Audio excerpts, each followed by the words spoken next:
Hello, everyone, and welcome to micro learning session number 2. My name is Ekua Mends-Aidoo, and I will be facilitating the conversation today. And so today we will be talking about awareness to practice benchmarking diversity, equity, and inclusion through data and metrics. And so a little bit about me. My name is Ekua Mends-Aidoo. I am the Chief Equity and Inclusion Officer at Evergreen Health, where I work on a variety of different DEI initiatives as well as health equity. I also run a boutique diversity, equity, and inclusion consulting firm named Clementine Gold Group. And I'm going to share a little bit more about that towards the end of the slides, just to give you some context around some key performance indicators as well. So today we're going to jump right into our objectives. We'll learn how diversity, equity, and inclusion scorecards and dashboards can help your organization stay on track with its overall diversity and inclusion strategy. We'll also lay the foundation on how you can use an equity analysis framework to measure progression within your own organizations. And then we'll talk a little bit more about some highlights for DEI key performance indicators and what you should be measuring within your organizations as you move throughout these initiatives as well. And so to start, we're going to do a quick icebreaker, and I'm going to launch a poll question. And I want to just get a sense of where everyone is in measuring your diversity, equity, and inclusion initiatives. So do you currently measure those? Answer yes or no. We'll share those results. And then if you are measuring those, if you feel so inclined to put those in the chat box message for everyone, what are you measuring and how are you measuring them? So go ahead, we'll give you a couple of minutes to answer that poll, and then we'll jump right into some examples.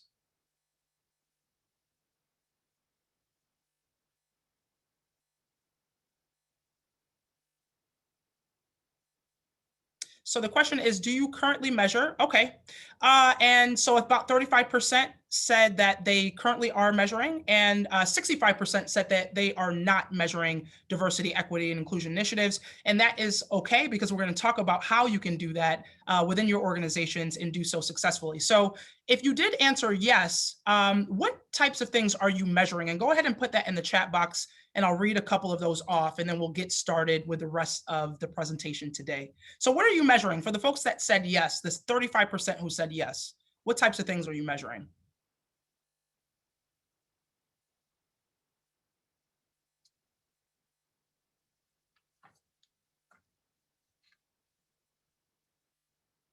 All right. Go ahead and put that in the chat box.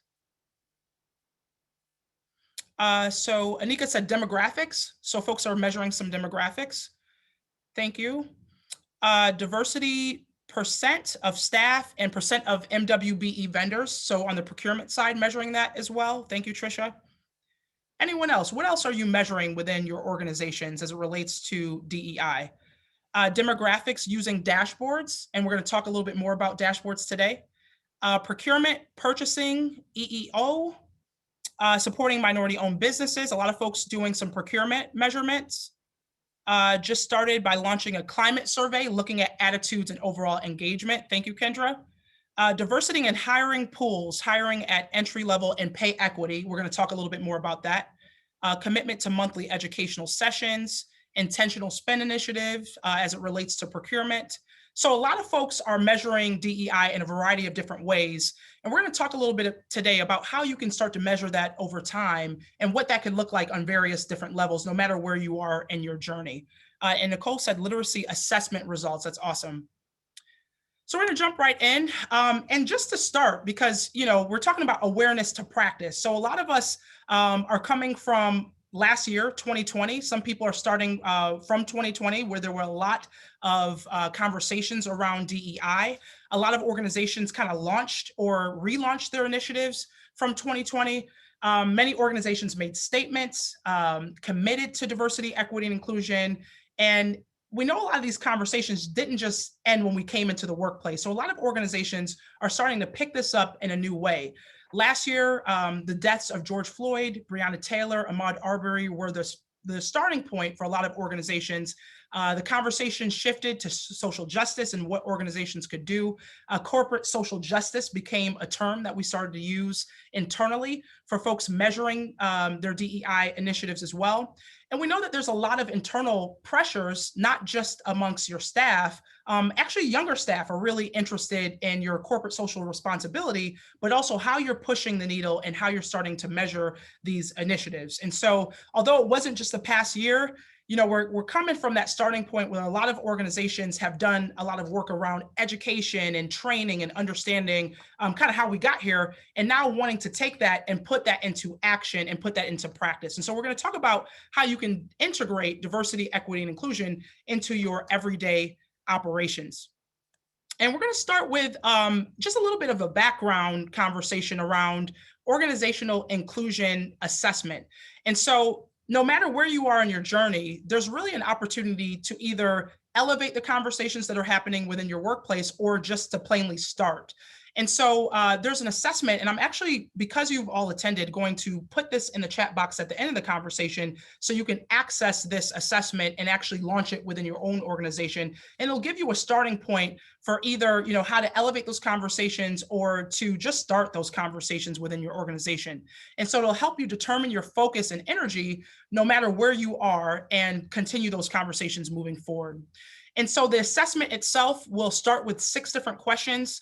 You'll answer those depending on where you are, so summarizing your organizational focus on inclusion, where your leadership team might be with that, the current focus within your organization, and then ultimately, what we'll provide is a total score for you to kind of rank where you are and kind of launch from there as well. And so no matter if it's a good fit, moderate fit, or not a good fit at this time, there'll be a starting point for you to assess these readiness, the inclusion readiness within your organization, and continue to build on that as well.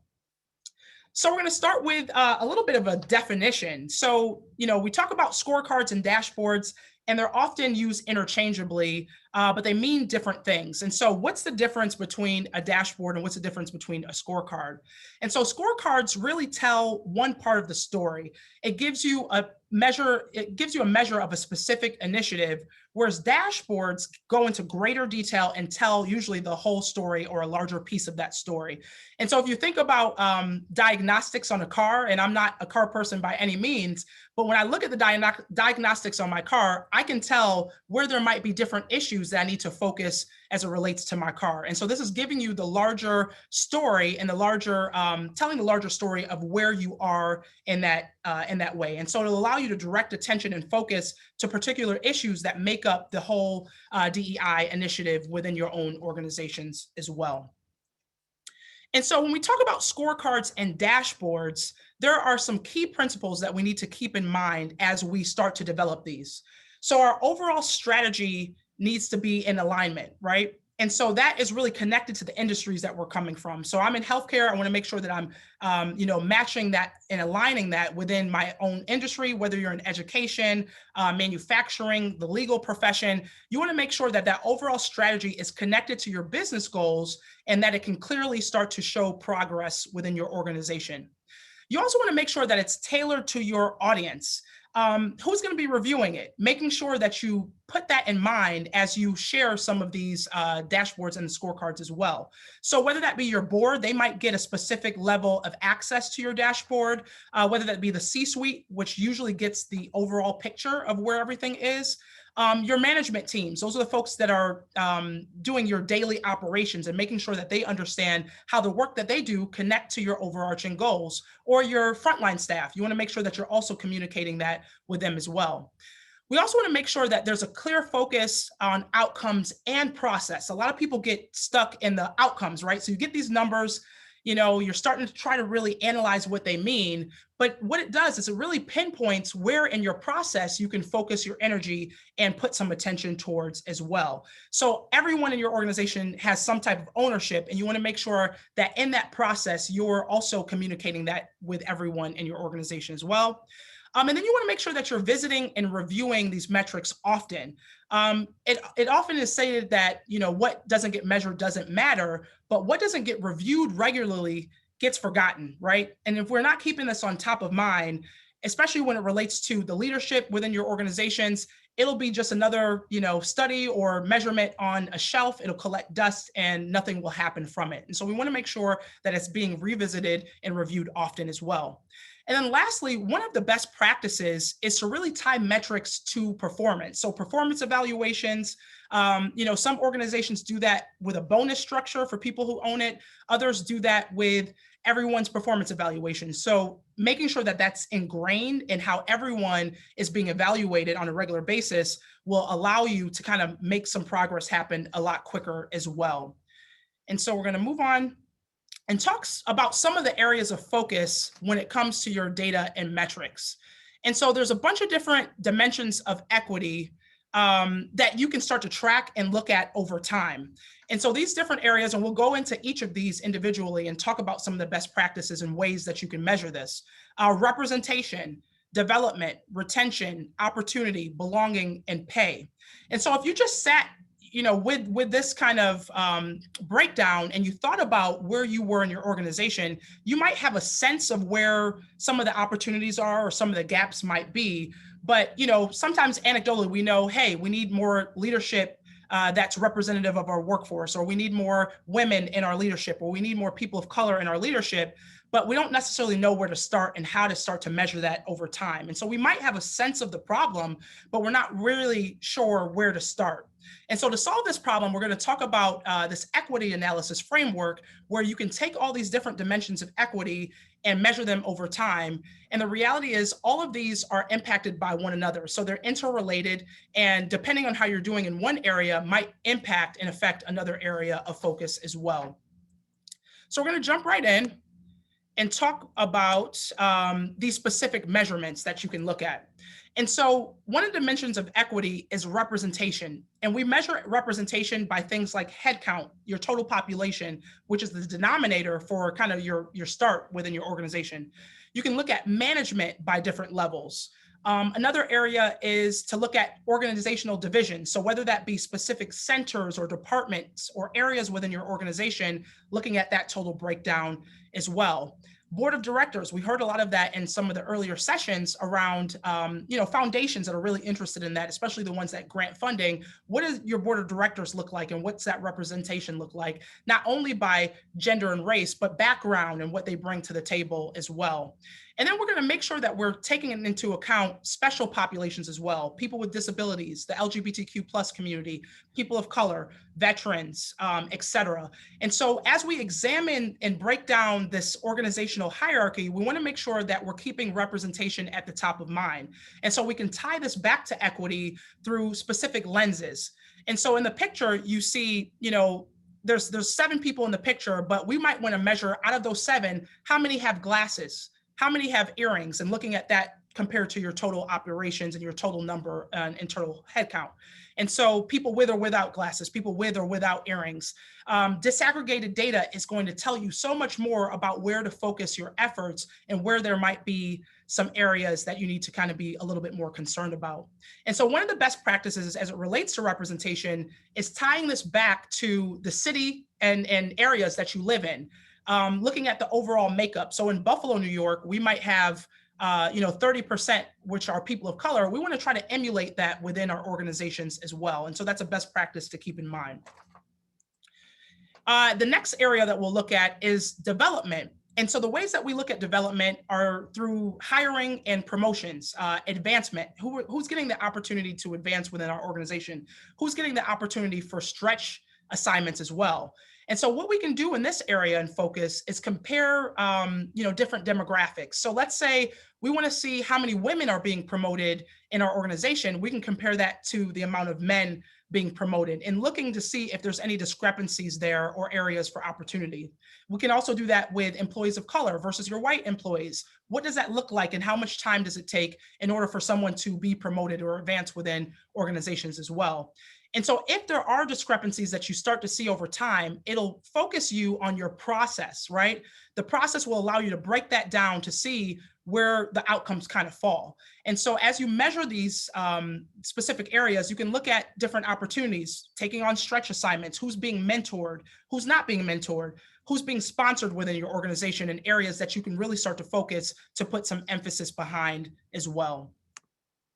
Another area of focus is retention. And so when we're looking at retention, it's really turnover, who's leaving your organizations as well as who's staying within your organization.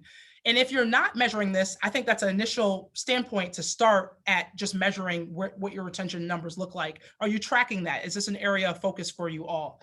And what this does is provide an in-depth knowledge of your current landscape and areas that you could really focus on. And so, when you look at overall representation within your organization, looking at retention is interrelated to your representation. You can be bringing in a diverse slate of candidates on a regular basis, but if that diversity is leaving out of the door at the same rate, then you know that there's some culture issues that you might need to focus on. Or if women are leaving your organization, maybe there are non-family friendly policies that exist within your organization. Or young people, we start to hear more and more about this remote work policy and wanting flexibility, but this really will help you pinpoint that process that you can start to look at over time, and to really start to develop policies that really align and help people feel more of a belongingness within your organization as well. And so when you look at retention through that lens of overall representation, you need to make sure that those things align in order to really make sure that people are staying in your organization. And so we highlight things like stay interviews, hearing why people are staying, making sure that you're breaking that down by disaggregating that information by demographics as well. And that'll really help you continue processes that really elevate those voices in your organization, or discontinue ones in your organization as well. And so if you are measuring retention, another area that you might look at is voluntary versus involuntary leaves and turnover rates as well, because that'll give you more of an emphasis on what to focus on as it relates to your overall retention.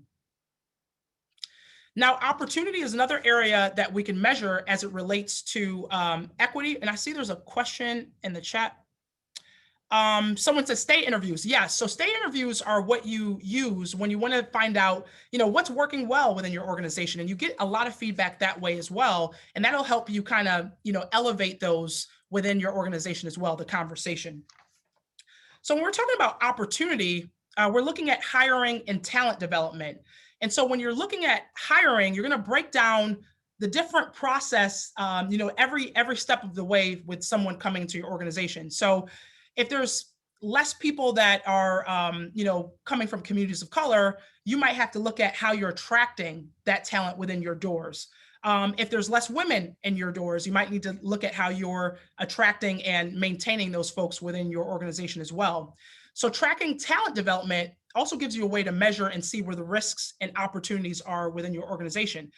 So is it issues attracting talent? Is it who's being interviewed? Who's being offered those jobs? Who's getting to the next level of interviewing? And one of the things that I always point out is we want to make sure that there's equal opportunity and equity around development for folks within your organization. So there might be buy-in at the top, and the top is saying, hey, we want this to really happen. But when you're looking at your managers who are doing the hiring, that's sometimes where you can find the disconnect. So you want to make sure that you're keeping that in mind as well. So ensuring that, through your hiring process, you're looking at that through disaggregated data as well. Who's falling off at what levels and what areas, and what might you need to fortify within your organization in order to truly continue those folks staying within your organization. Okay, and then we're going to talk a little bit about belonging as well. So when we look at belonging, it's job satisfaction. It's who's being satisfied in the work that they do. It's also engagement and inclusion as well. And so when we look at job satisfaction, who's satisfied? You want to make sure that you're breaking that down by demographics. Are women satisfied? Are people of color? Are veterans, et cetera? And answering those questions, we actually look at the best places to work survey. So I don't know if anyone else is using that, but we added our own D&I questions to those. So we're asking those questions, and then we're breaking that down based on demographics to see who's satisfied and who's not. And one of those questions that we ask is, diversity is a barrier to the progression of myself and the organization. And then you can base that off of women. You can base that off of people of color. You can base that off of special populations to understand where that engagement might be falling off. And then you want to make sure that you're controlling for job position and tenure, how long people have been there, and then looking at other relevant human capital characteristics as well. So when we look at specific groups, if you see a specific group that tends to be unhappier unhappy in your organization, that gives you an opportunity to really drill down and focus on the areas that you can start to really impact. And so if you see people of color leaving at, higher rates or don't feel as satisfied within their jobs, that could point to a cultural issue that you need to, get in tune with within your organization. A lot of organizations do these climate surveys. I believe someone else had mentioned that earlier. The climate will tell you, what the feelings are of your employees within your organization. If there's, women who are not as satisfied in their job, maybe you're looking at those family friendly policies, or millennials or younger folks within your organization who want more flexibility as well. And so if you're already tracking that, one of the things that you can do on the next level is track absenteeism. The folks who are missing work on a regular basis, why are they missing work, and kind of figuring out and understanding that as well. And so what this does is to really allow you to proactively find opportunities to improve involvement within your organization. Are you measuring the attendance at company sponsored events? Who's attending those? Who's not? Your resource groups, your diversity and inclusion leadership councils, et cetera. And so what this does will give you an overall view of who's participating and what areas you might need to focus on in order to ensure that people feel more satisfied and connected. And so one of the ways that we look at not only satisfaction with our employees, but our consumers as well.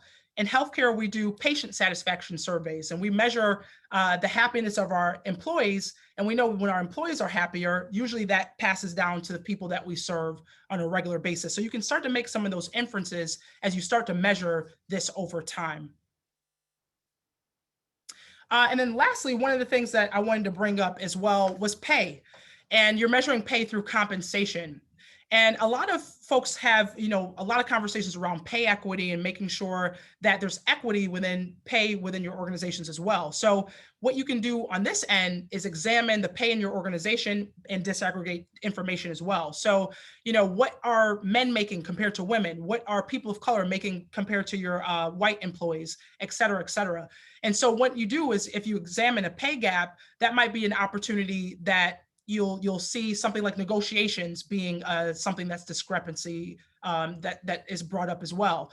A lot of best practices that folks are starting to move towards are salary bands, which provides a transparent way for you to see how much you'll be making within that realm. And even within those salary bands, you still want to make sure that you're keeping in mind all these different demographics and making sure that they're being paid equitably as well. I'm actually, one of the projects I'm working on external is Invest Buffalo Niagara's newcomer survey. And one of the things that we noticed there was that overall newcomers into Buffalo, and this is just giving some local context, made around 110,000. And then you compare that to people of color newcomers who were coming in, and that was around 83,000. So we see disparities that are happening within the area. But one of the things that we want to make sure is we're having those conversations at the organizational level, because that's where, these conversations can really start to shift. And so another best practice to keep in mind as it relates to pay is a focus on your own industry. Legal is going to be different from healthcare. Healthcare is going to be different from manufacturing, et cetera. You want to make sure that you're comparing apples to apples and looking in the mirror as it relates to your own pay, as well as location. We know that salaries in Buffalo are going to be different from New York City, from Chicago, et cetera. And so ensuring that you're keeping that in mind and doing a pay equity analysis at least annually, if not every 2 years, to ensure that there's some equity within your pay as well. Okay, and so lastly, we're going to talk about some best practice to consider as it relates to your metrics.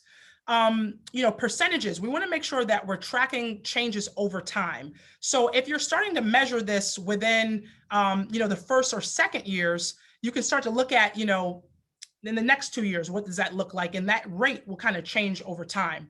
Ratios, we want to make sure that we're looking at percentages, and I think someone had mentioned this earlier as well, percentages compared to your overall workforce. So looking at percentages in management compared to your percentage in overall workforce. What does that percentage look like as it relates to women in management compared to women in your overall workforce, or people of color compared to people of color in your overall workforce? And then also senior management. What does that look like? What does that breakdown look like compared to the percentage in management? And what happens is there's these ratios, and actually SHRM has some definitions around what those ratios should look like that you can start to compare over time and start to measure over time. And then within your own organization, if you measure that over time, you can start to see if it's trending upwards in a positive way, or if there's some areas that you need to work on as well. And I keep saying this disaggregated data, but this really will tell you those overall diagnostics that we mentioned as it relates to your dashboard, versus just a pinpoint in time as it relates to your general workforce. So these are some of the best practices to consider, and it'll start to help to provide some context around this measurement as well. And then lastly, as it relates to best practices in your data, I can't stress enough how much transparency really matters and is really important. We started the conversation off talking about this commitment and this higher commitment that a lot of these organizations were starting to shift to. And if your employees don't hear where you are in that process, it kind of falls by the wayside and collects dust, and people say, here we go again, another failed attempt. And so we want to make sure that you're being transparent, and making sure that the information is available somehow, some way to your organization. And like I said, depending on your audience, you can tailor that message, but you want to ensure that you're keeping up with the communication within your organization internally and externally as well. We want to make sure that we're connecting to our overall business mission and our strategy and goals as well. Like I said, in healthcare, we do that with our patient satisfaction and relate to our employee satisfaction as well. What other things are you measuring within your own industry that you can start to compare and keep in mind over time? We also want to make sure that we're keeping the data current and fresh. And so I mentioned, the car diagnostics in your dashboard. I'm not a great person when it comes to cars, and I can see some beeping happening, but if I keep ignoring that beeping over time, I can't be surprised if I get a flat tire because I've not read that I need to put air in my tires. And so we want to make sure that we're keeping in mind that this data needs to be current and fresh, and you're going to be updating it consistently. And if you can automate that, that's even better. We want to make sure that the goals are SMART, and what we mean by SMART, they're specific, they're measurable, attainable, realistic, and timely. And this is something that you can measure over time as well. We also want to make sure that you're measuring beyond what is easy. I can't tell you how many times we heard earlier in the sessions that this work is not easy, but you need to measure beyond what is easy. When you start to kind of get into these ratios and you start to be able to compare, positive trends versus negative trends within your organization, it'll really pinpoint that process and where the focus should be in your organization. And then one of the things that I think is a real key is highlighting and including key stakeholders in the process to increase buy-in. There's been various times where you might think this is a great idea and you just start to measure things and you're starting to kind of put that information out. But if you don't include those stakeholders along the way, sometimes those measurements and details can be dismissed and people aren't as key or honing in on those metrics over time. So as much as you can include, champions within your organization to kind of fortify this work, you want to make sure that you're keeping that on top of mind as well. And lastly, I keep saying it, but disaggregating the data, ensuring that things like race, ethnicity, gender, age, breaking it down by divisions within your organization, manager level, your leadership level is something that you take into account as well. All right. And so in terms of some action, I'm always about that action. I like to, learn. We talked about a lot of training that happened last year, but kind of taking that training and putting it into action. So how are you measuring external success through things like benchmarking surveys? We talked about climate inclusion surveys, different panels and speakers that might come from other organizations, consumer feedback, and breaking that down by demographics as well. Other ways to kind of measure internal success through cultural audits. What's the audit? What's the temperature within your organization? Are you measuring that? Focus groups is a really great way to get direct input and feedback. I know last year, after George Floyd's murder, we held a session with our Communities of Color Resource Group with our executive team to sit down and just listen to employees. And I know that Melissa had said this in her session earlier, as well as Angela, but ensuring that you listen to people, that's the best way to kind of get direct feedback. And so it provided an opportunity for employees to talk about their experience, and we took that and put it into action. And now we're talking about this over time.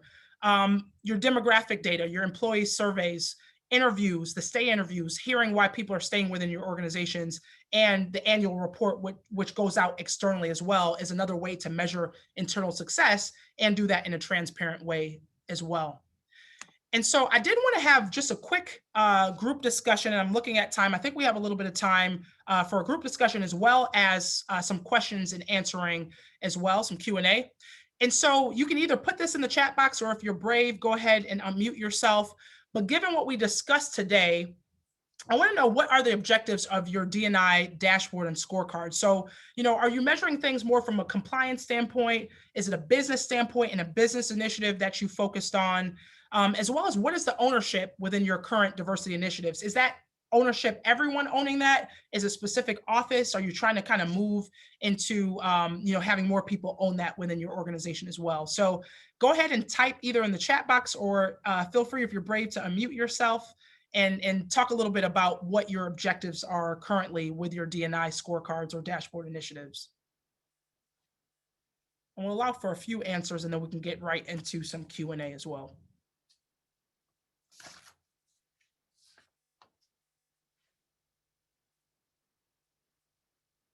I see some questions coming in.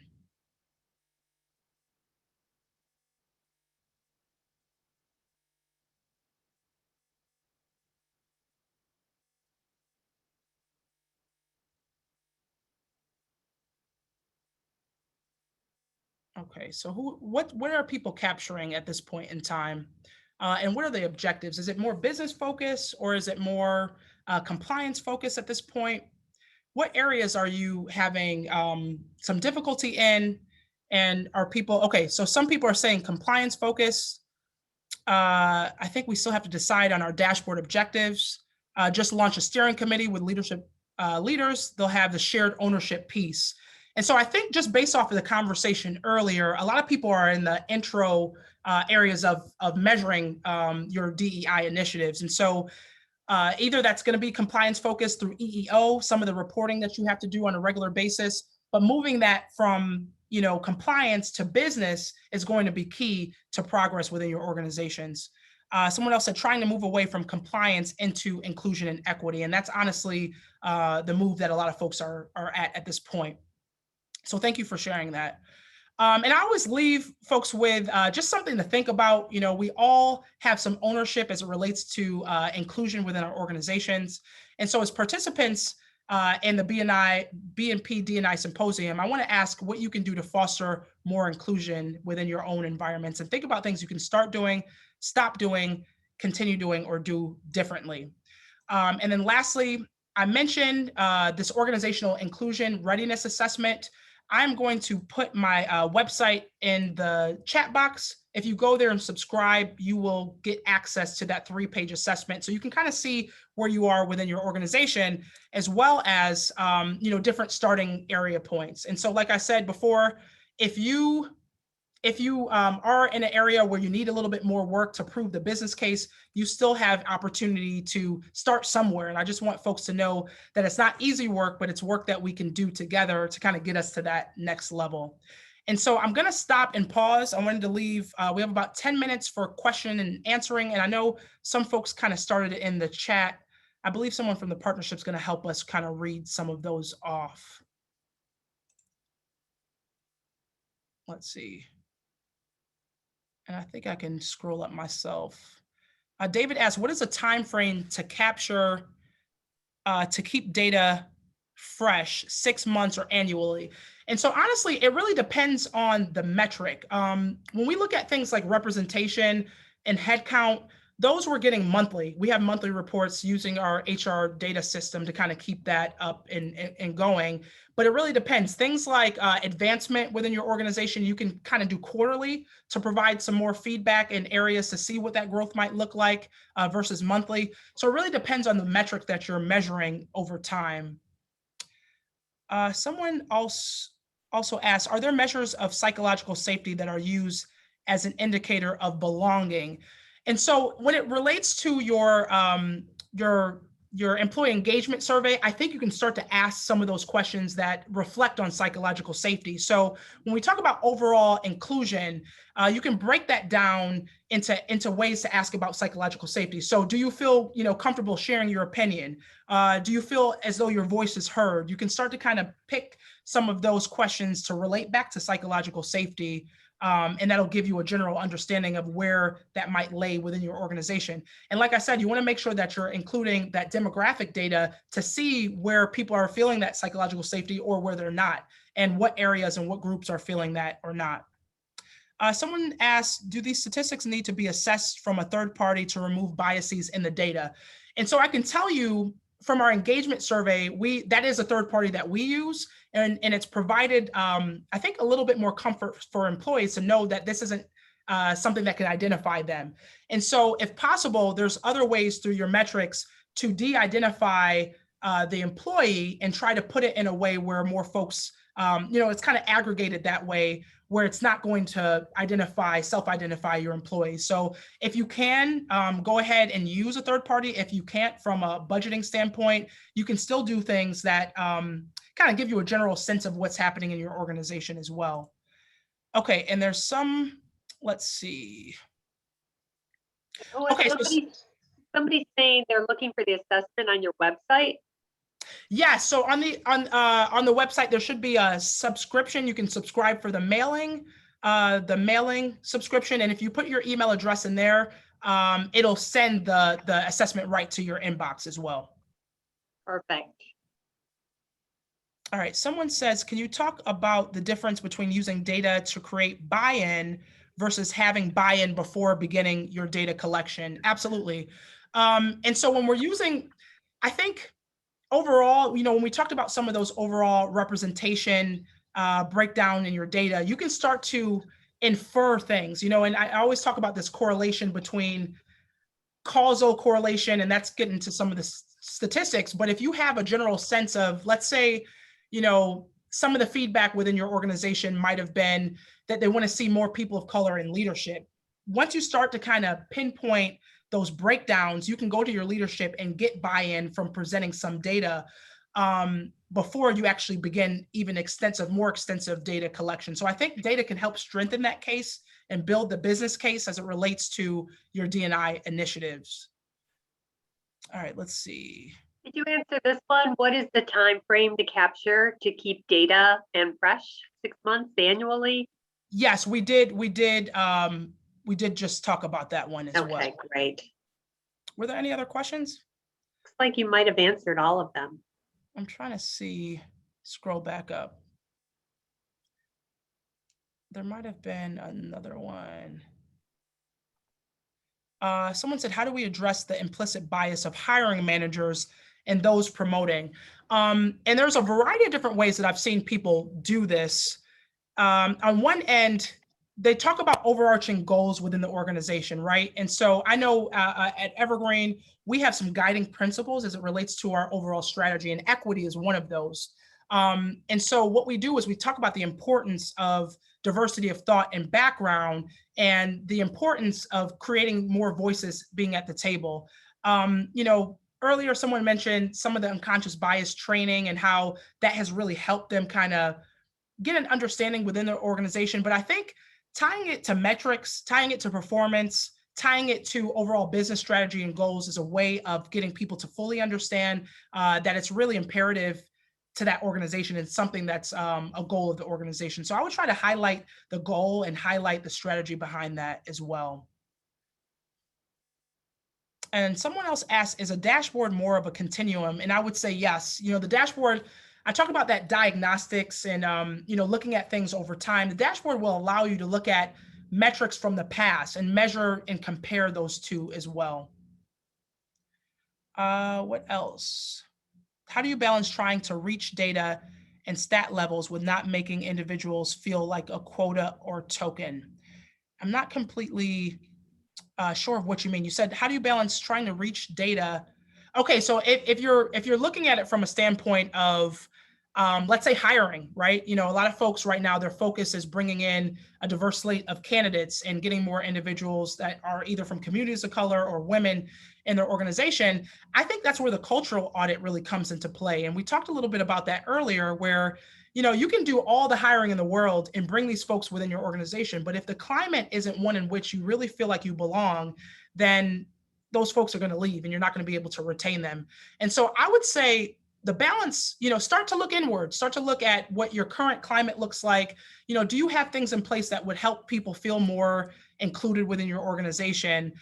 Or are you doing it to take pictures and put them on websites and say, hey, here's our diversity, even though that doesn't look representative within your organization? So I would say start to look inward before you really start some of those outward conversations as well. I know we have a few more minutes left. Someone asked, what is the best way to initiate a cultural climate assessment? And so a cultural climate assessment really is a list of different ways to understand what's currently happening within your organization. And so there's organizations that and consultants that can actually come in and do that work for you. Or if you want to do that for yourself, what you will start with is a list of different questions as it relates to kind of the readiness within your organization, and start with your senior leadership team and management. See where the appetite is amongst those folks. Go to your middle managers, go to your employees that are on the front lines, and get a general sense of what people are feeling within your organization. You can do that through surveys, you can do that through interviews and focus groups, but really it's going to the people and getting that feedback from them. And that's kind of how you start that cultural climate assessment. Any other questions? And feel free to mute yourself as well. Okay, Johanna asked, do you have a resource on how to collect demographic information in an equitable way? Many demographic forms are not inclusive. And so there's a lot of work. Actually, I know Policy Link, and Angela came from Policy Link. There's some information there. I know that they have a breakdown in some demographic data. Diversity Best Practices also has some diversity dashboard conversations as it relates to demographics as well. That's another resource to look into. But the other way is just to kind of do it on your own, or work with a consultant to do that. I know as it relates to our patients, on the healthcare side, we've expanded dramatically the types of questions that we're asking folks just to get a better sense of where people are coming from. And so I know that there's about 7 to 9 demographic questions that we're asking every single time that we're engaging with a patient, so that that's collected over time and we can compare different centers and departments as it relates to those demographic data points as well. All right, how are we doing on time? I know we got a couple more minutes, it looks like. 3 minutes. Okay, any other last questions for folks? And I just want to highlight that again, if you go to clementinegoldgroup.com and you subscribe to the mailing list, you will be able to access that organizational readiness assessment. And there are some kind of starting points, no matter where you are in the journey, to kind of steer you towards your start within your organization. And so, like I said, no matter where you are, there's somewhere to start, and these initiatives are going to be even more important as it relates to the transparency within your organization. So any other questions, you can feel free to also reach me at Ekua at Clementine Gold Group. And thank you all for your attention today. It was some really great questions.